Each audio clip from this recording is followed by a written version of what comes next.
gosh, guys, you are going to love this conversation that we just had with my new bestie, Dr. G.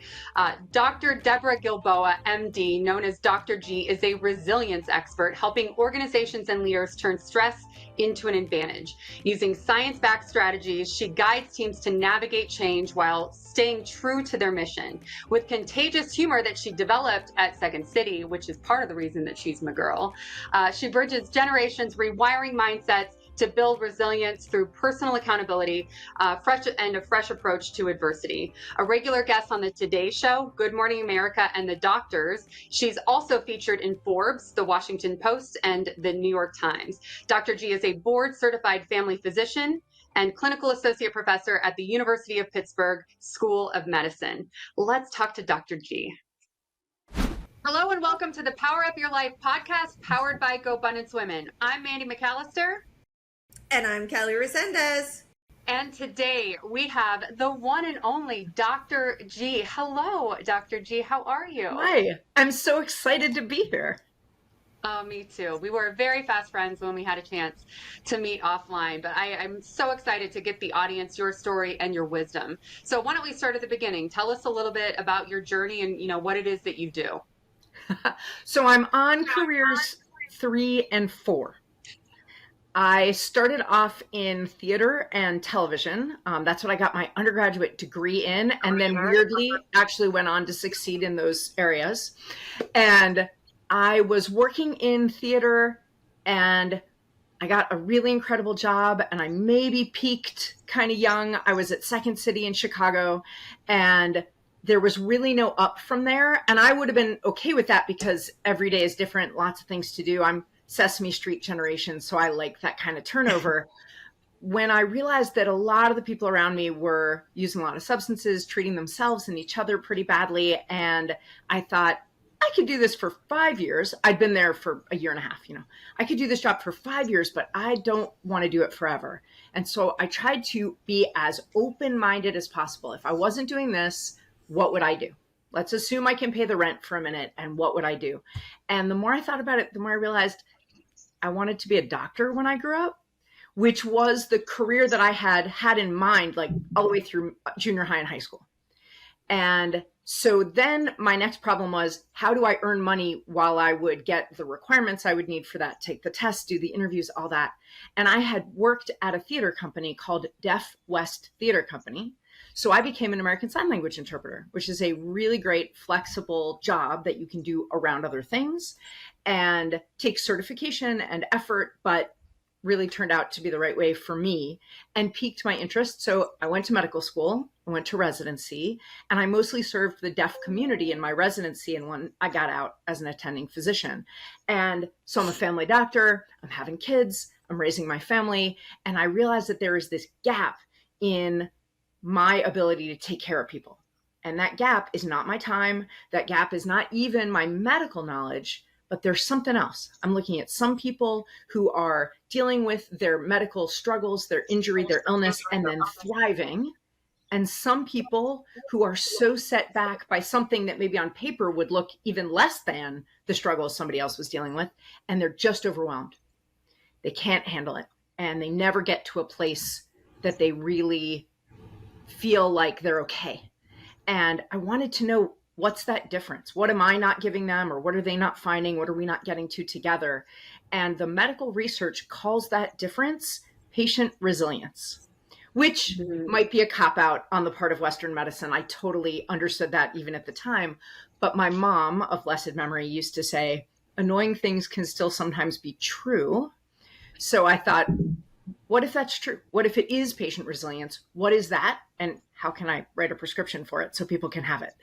And so that sent me onto this journey. And I'm still a family doctor. I still see patients and teach residents, but I have spent the last 12 years researching resilience for individuals and for teams, along with a PhD in fellows lab and a lot of really smart people.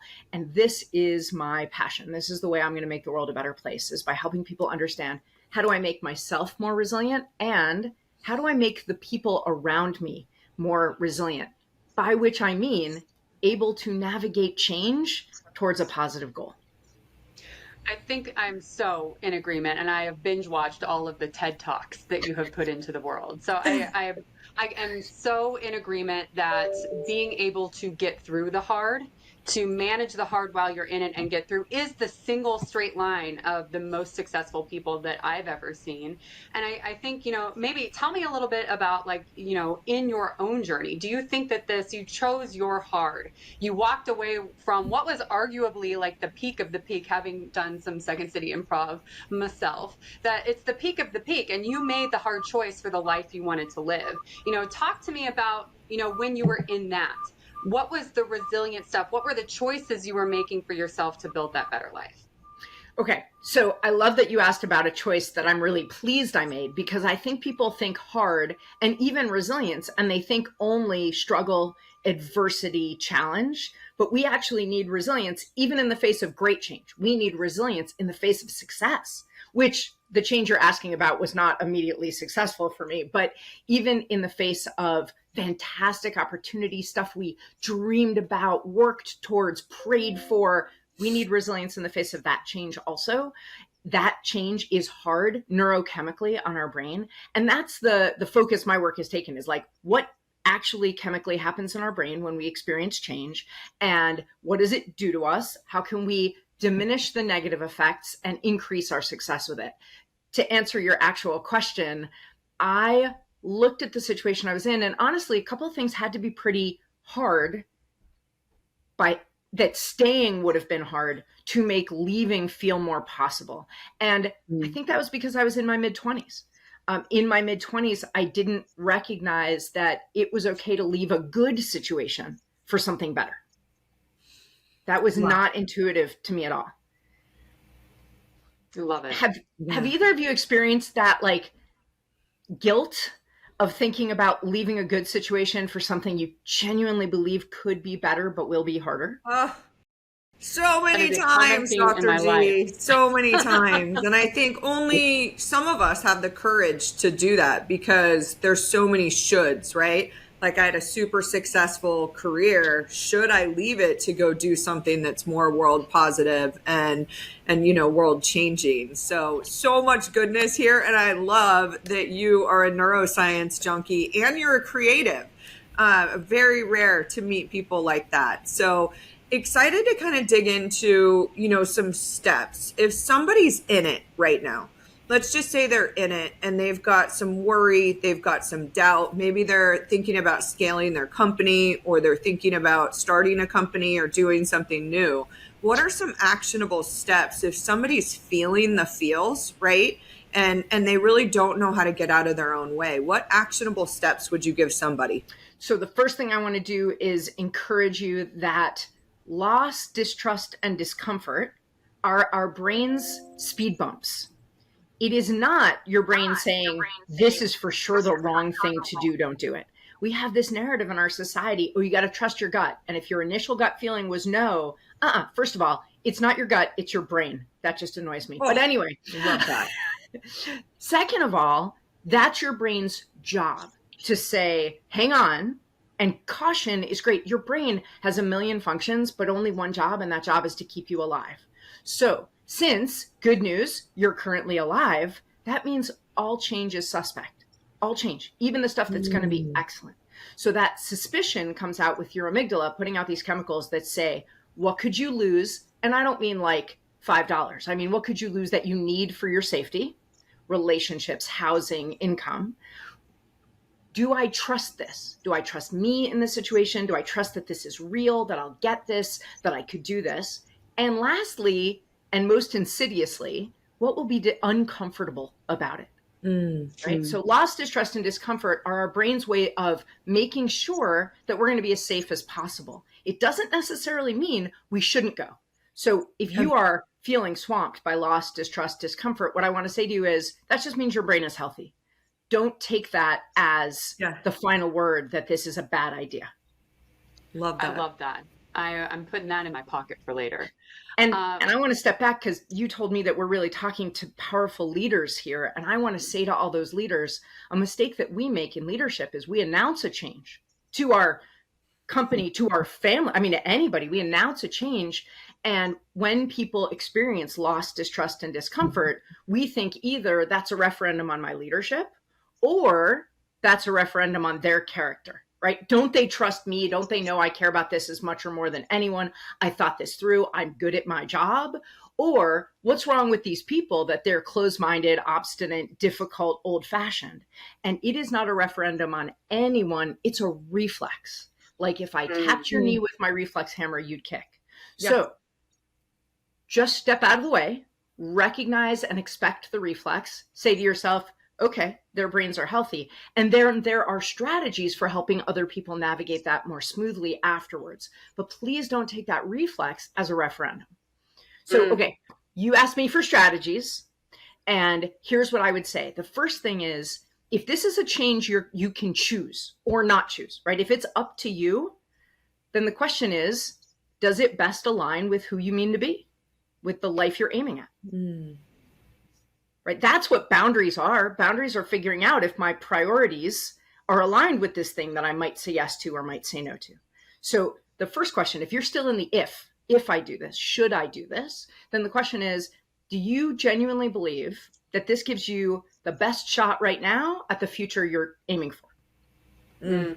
I love that. I always have conversations with Mandy 20 years from now, which I think is the execution of that, like helping me get to the me that I want to be.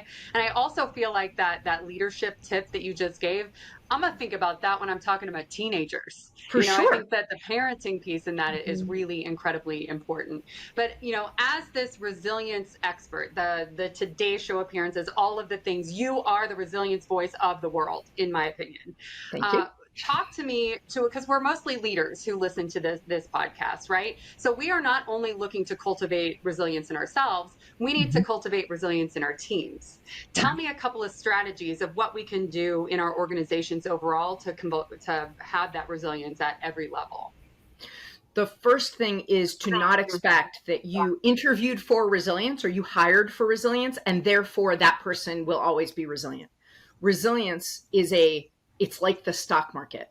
It usually goes up over long periods of time when you look at it in year-long chunks or 10-year chunks, but it can drop really profoundly and somewhat unexpectedly unless you're a stock market analyst.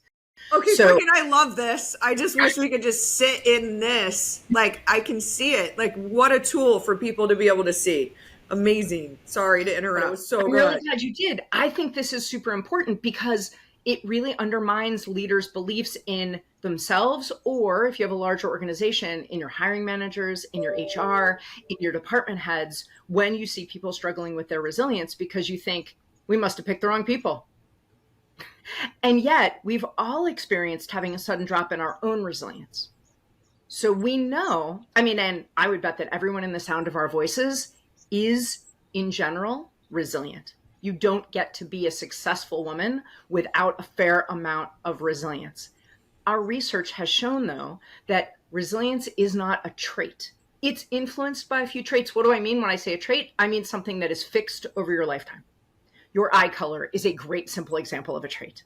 But so is your optimism. In the Harvard Happiness Study, they showed most people's optimism at age 7 pretty equal to their optimism at age 70. And you might think, that's weird. It should be affected by what you experience. Turns out, no. It fluctuates in adolescence and early adulthood, but in general, it stays pretty pegged over a lifetime. Resilience does not. And it is not simply a function of what you've gone through. You know that statement, what doesn't kill you makes you stronger? It's shenanigans, actually. I won't ask you who, I promise, but I bet you can both think of an adult you know pretty well that no matter how many hard things they go through, it never gets easier. Right? Totally. And if what didn't kill you always made you stronger, we wouldn't know adults who weren't always resilient because we've all gone through stuff. So what we found is it's a little bit your experiences, more the work that you're doing in GoBundance. How do you frame those experiences? What's your narrative around them? What can you learn from them and move forward from them? But that's about your past experience. There's a few traits, your optimism, your sense of humor, your faith in something bigger than yourself, or your commitment to your purpose. I know you had somebody on speaking recently on your podcast about soul purpose and connection. That makes a difference. But really, to answer your question, Kelly, resilience is 8 skills. And I love skills because you can teach and learn and always brush up skills. Yeah. And so you asked me if a leader is sitting in, gosh, I'm past the if, I'm making this change, or this change has come to us as a company. How are we going to handle it? Then the strategy you want to use is, well, what's our goal? And there is a skill to deciding on a goal in face of change, the change you hate. We're all really good at goal setting in the face of change we want, the change we're happy about. We're hell on to-do lists, yes? But when I found out that my mom was dying, and she was dying, like there was not Western, not Eastern, not any kind of medicine that was going to change this. She put herself on hospice for the right reasons. And I hated that. And I didn't want a goal because my goal was that she would not die. To be resilient in the face of that change, I still eventually had to come up with a goal. Who did I mean to be in the face of this? Yeah. And so, Mandy, to answer your question, what can we do in our companies after we've accepted, okay, we hired for resilience skills, but resilience goes up and down. It's like health. I hired people who seemed healthy, but they can get sick. Okay, I feel personally betrayed when they're out for a sick day, but I'm going to get over myself and recognize that it's nobody's fault. Yes? So how can I help my team be more healthy? We've been asking that question for the last 10 years. What can we do for wellness? That's great. This is different. What can I do to build the resilience of my team? Two things. One, you can do preventive stuff. A lot of that wellness that we want to give people mindfulness skills and we want to slow them down a little. We want to make sure they take their PTO. We're even going to take ours so we can model that. That's the preventive stuff. And on the resilience side, there's a lot you can do to build these 8 skills in each person and encourage them to build them in themselves. They all have some of them and some of each of them, but you can make them stronger. But in the moment where their resilience is failing them, there are 5 strategies that we've been able to show with our research reliably help other people navigate change more competently. Not make them like it more, not make them happier. You can't do that, but more competently. And I want to actually, if it's okay, in the time we have, talk about the one that is the hardest that women don't think we're allowed to admit is hard. And that's expressing empathy. We really believe that if we are decent, nice human beings, good women, expressing empathy should come easily to us.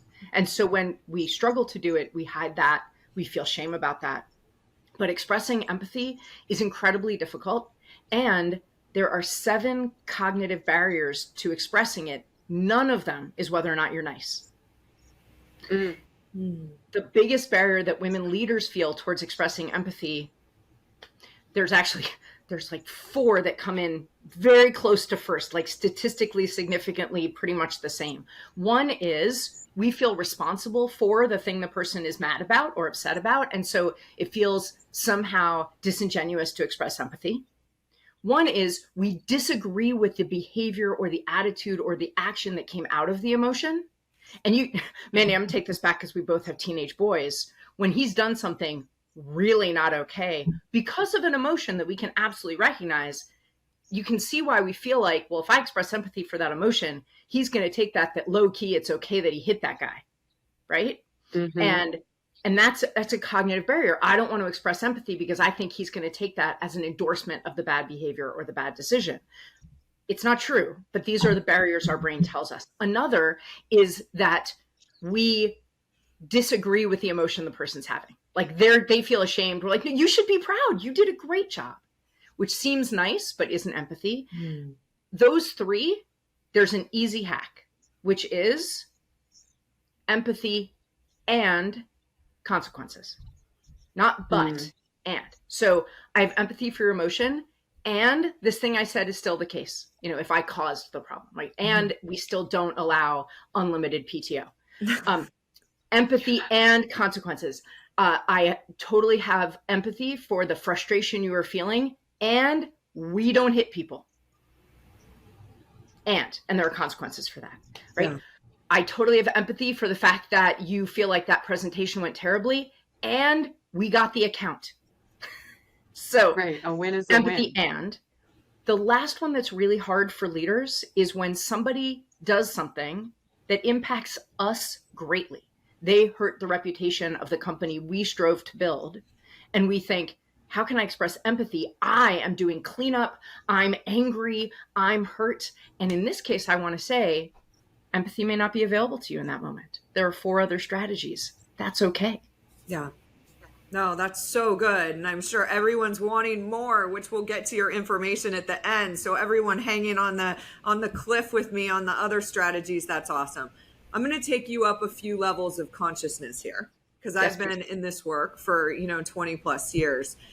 Speak to the people that are at a place where maybe they don't need the strategy anymore. Like they don't, because they've understood their neuroscience, but they've really gotten embodiment into like, I really own my joy. Like what does that feel like for the people that, get to that place of how you can experience life? Because you're obviously at a place now where you get to do everything that you want to do in making the world a better place. Like, is it possible to not need resilience at some point because you've done the work, you've used the strategies, and now you embody this new level of radical acceptance and detachment? I think for myself, radical acceptance and detachment, I'm not there yet. But what I would say is you don't stop needing resilience, you stop having to fight for it. What it feels like is not being afraid of change. You may not like it, right? You can dislike something without fearing it. It's the fear that really cripples us, that really pushes us to negative coping mechanisms, that pushes us to avoidance, right? So if you can get to a place where you're like, okay, I don't know if I'll like it, but I know for sure I can handle it. No matter what it is, I know it won't end me. Love that. I love it. Even annoying things can also be true. That is one of my new favorite things that you've said. I truth bombed so many things in this really brief 20 minutes we've had a chance to spend together here. I loved that one. I love that the loss, distress, and discomfort, that is my brain's speed bump. And I now get a chance to look at it differently and reframe it, that my brain is healthy and then I'm moving forward in a way trying to figure out if something is good for me. And the idea of empathy, and we do so much stuff that is ands at GoBundance Women. So I think that totally fits with the whole kind of ethos of what we are. Kelly, what hit you the hardest? Yeah, so many things, and I can't wait for longer conversations, but I love the stock market analogy.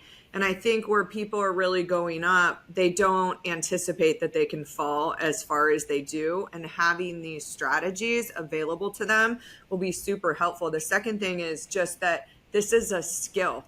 This isn't, hey, you were born this way, you have no shot at becoming more resilient. This is something that you can study, you can strategize on, and you can apply in your life and even start teaching to your teams, which is going to drive it deeper. And just excited that Dr. G is here with all of these amazing, like you said, truth bombs. I love it. So something that matters a lot to us that we ask all of our guests and every member of GoBundance Women so that we are ready for our ask, what is something, a resource, an introduction that would take your stuff to the next level? Anything you're working on, how can we give back to you and our listeners an introduction or a resource for you? I really appreciate that. I don't know who the person is I need to meet, but I wonder if they can hear us. I'm looking to meet the woman who can help me bring this information. I love bringing this information to companies. I'm thrilled to work with leaders within the structure of their company, but I would really like to bring this to a wider audience of women who are already thinking, I know I can be doing this better, meaning I know that I can be less afraid of stress, less afraid of change. I just need to know how. How do I find that group of women and help them create the opportunities they need to learn these strategies?